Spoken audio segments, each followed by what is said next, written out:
And if you can't see that from the point that you started until right now, and I need to take it from the very beginning of all of us, AOUON. Because when we first started, and we pulled up in the van in Louisiana, New Orleans, we pulled up to the Encounter Lodge. And that's the image that I think of, and it was Final Four weekend. Everything is booked. And we pulled up in a 15 van passenger. And when we pulled up, the place was being raided by ATF.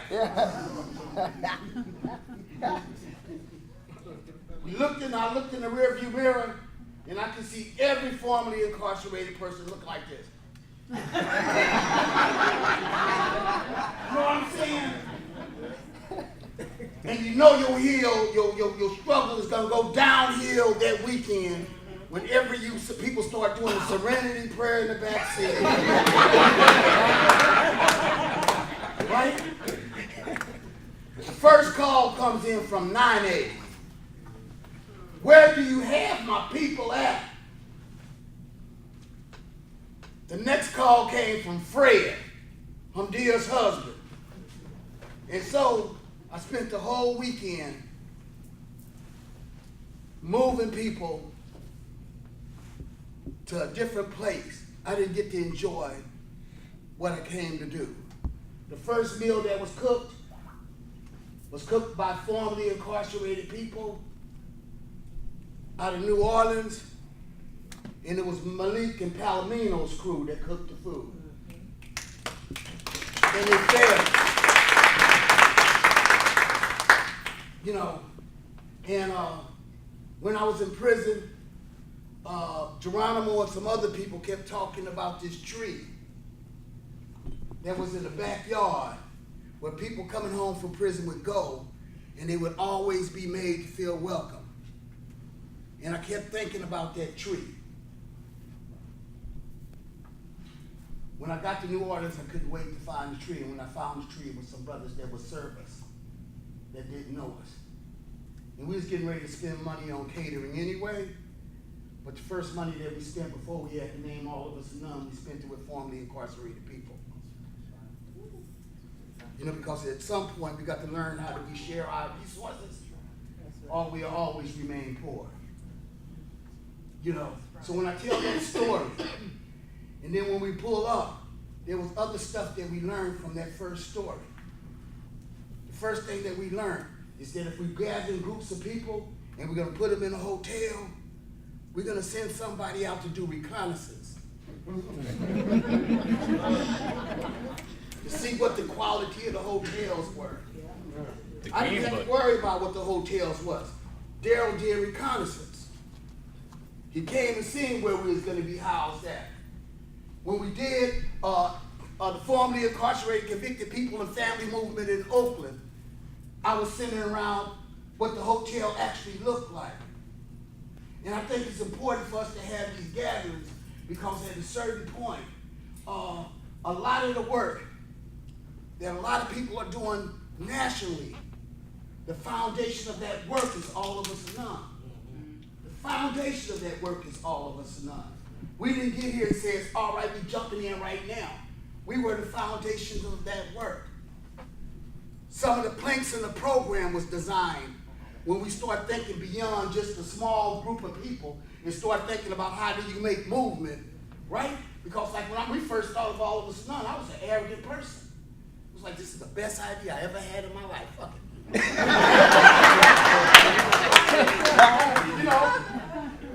Then they wheeled me in. Because I wanted the name of something else, and the first thing they told me, like I wasn't in control of anything. All of y'all have been wearing shirts that said save ourselves.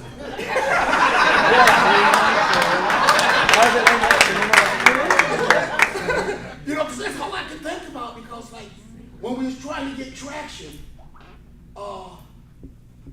we would so readily surrender our power to anybody that passed by that looked like they was educated, looked like they knew what our experience was, and we would just give it away.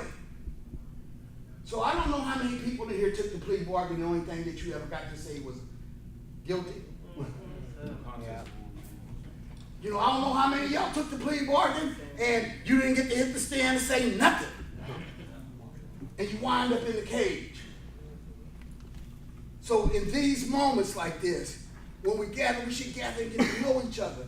Because if you know you get to know each other, you will see that you in the middle of something that's growing. Right? And so when I said I wasn't there today talking about we wasn't trying to build empire, right?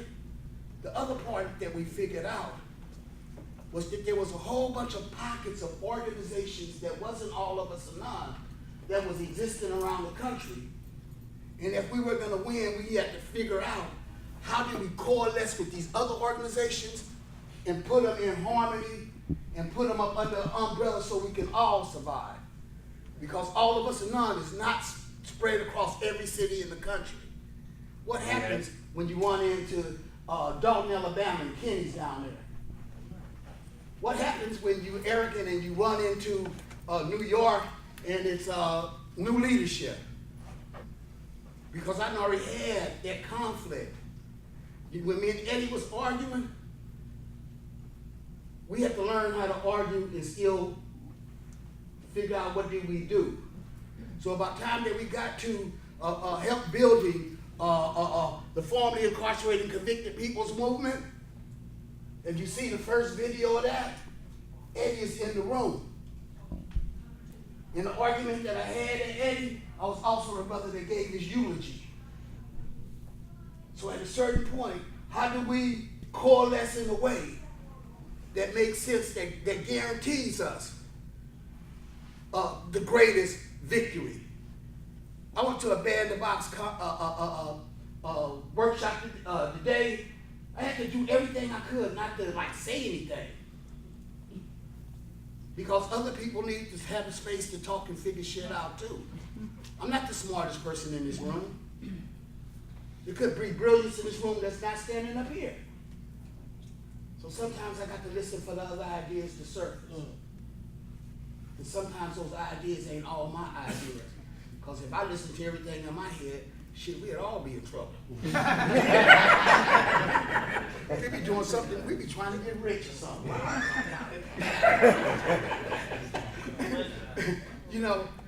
I just want to welcome you in the room because, if y'all get to know each other, maybe you discover your brilliance among this ring. Maybe you discover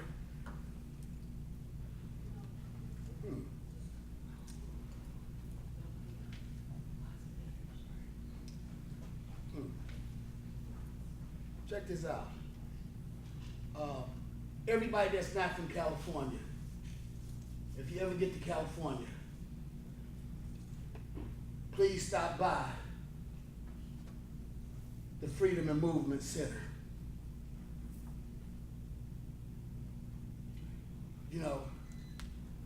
Because a group of formerly incarcerated people and other people in our organization just bought a half a block.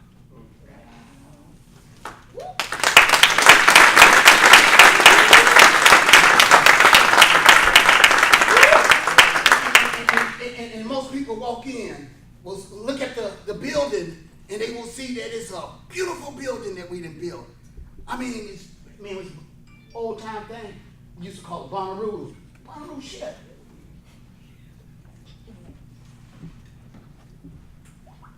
But the building process and the purchasing process was as valuable to us as the building itself. So we started out hiring a formerly incarcerated person as a general contractor. Then we embedded in the understanding of building the building that the formerly incarcerated general contractor would have to hire some formerly incarcerated people. That's right. So y'all have been privy to conversations today like Kim Carter, who talked about we're going to stop being something more than people going to housing authority and start building our own shit. That's right. Yeah, I'm thirsty again.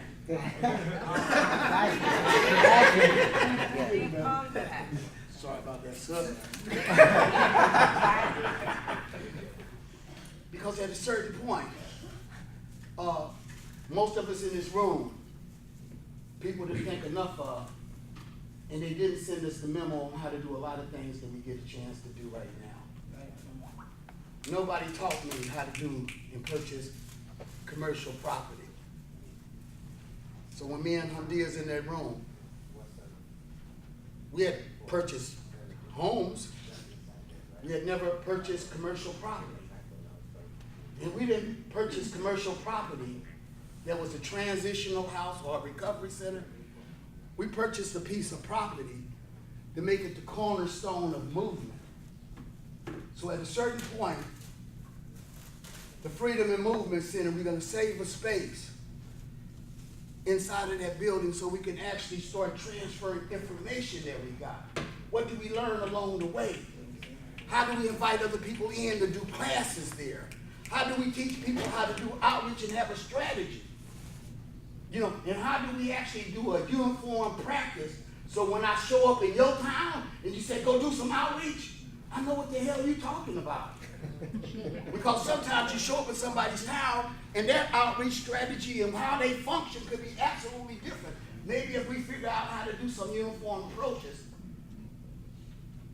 we can do that. And the other thing I can say absolutely is that in Northern California, we don't have the market cornered on the best practices, so everybody up in here could have practices that we need to share with each other. So I just spoke a long time, and you know, I just spoke longer to you, and I know you're gonna be thinking, I listen to this shit, and I'm only getting this kind of pizza.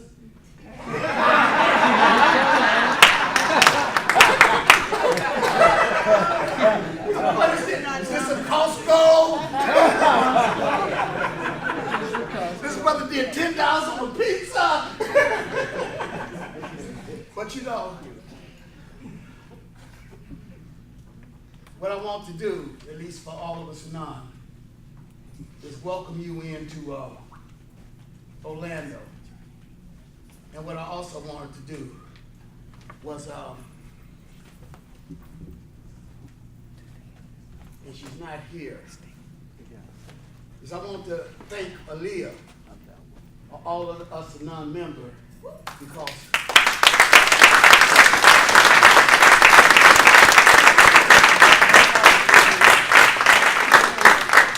when we first went to Dalton, Alabama, and we held the first meeting, the thing that we did was Aaliyah started taking training to become a travel agent.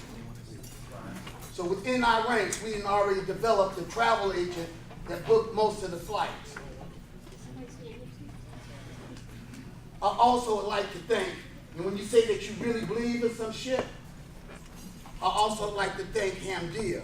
Yeah. Because along the way, because we kept having to book. It wasn't like we didn't have the money because Daryl kept sending the money. Thank you, Daryl. Daryl kept sending the money to California, right? But we kept maxing out the credit cards, right? And we had a credit card with a $60,000 limit, and we was maxing that shit out, right? But when I said I got to thank Hamdia because she has faith,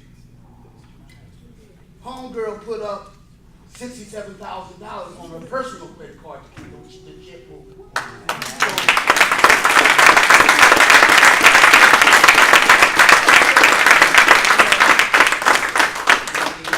Keep that a secret from my husband.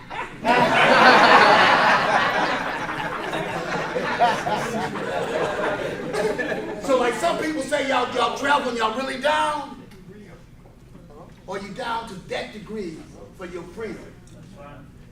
Because some of us is betting it all the time.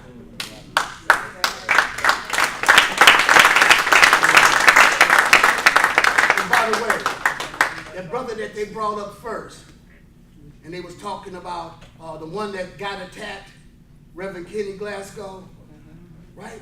And I can remember when Kenny came into the movement in a way, right? Because the first formerly incarcerated, convicted people's movement happened in Alabama, right?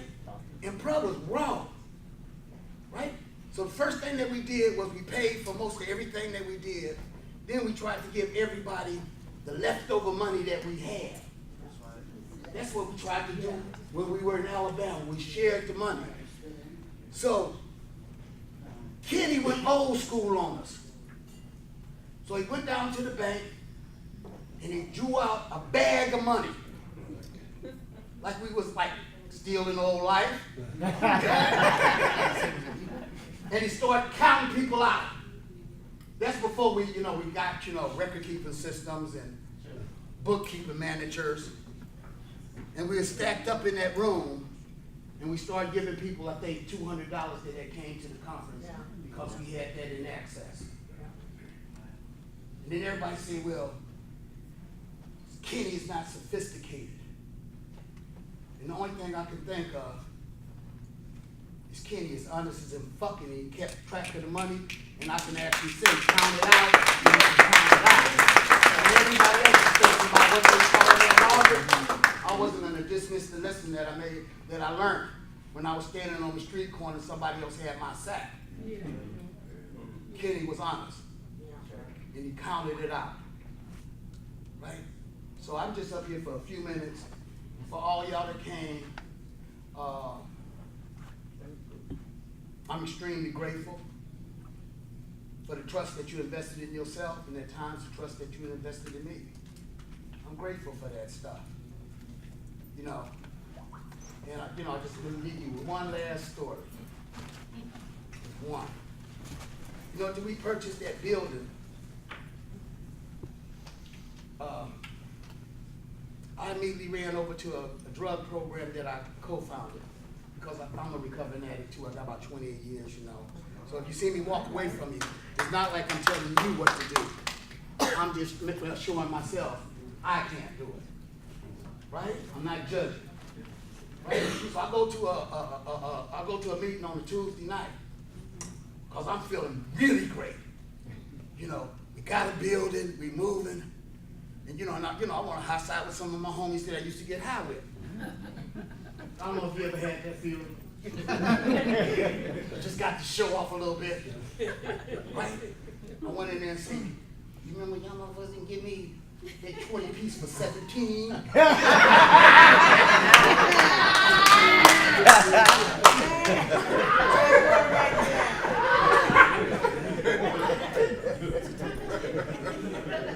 Catch up with that for a while.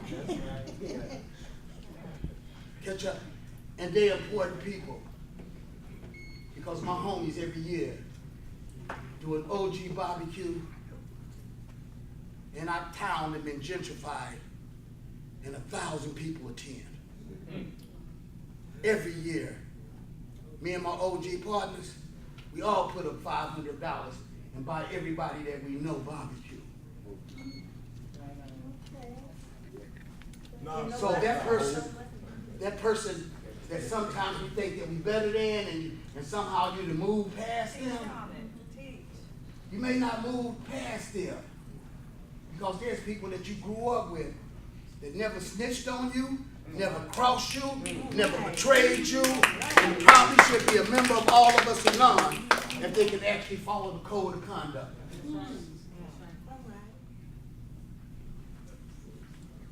So my homies that I grew up with, every year I can stop by, even when I can't attend the meetings because it get crazy up in there. And I still put up my $500. And every once in a while, when I call them, they come. And when they call me, I come. When we built Free at Last, which is a drug program that I built, first person that betrayed us and started smoking that was on our staff. He started smoking crack. My homies walked him in the office and said, this motherfucker ain't on your side, excuse my language, he ain't on your side, he's on ours. So they told me who was on my staff that actually had went show. because sometimes we need to have honor among ourselves, and we need to respect each other's lines. So it's like, once again, everybody in this room, I'm grateful that you're here. I hope you enjoy the pizza. And if nobody told you they love you, I really do. And I bet on you every day of the week. Bet on you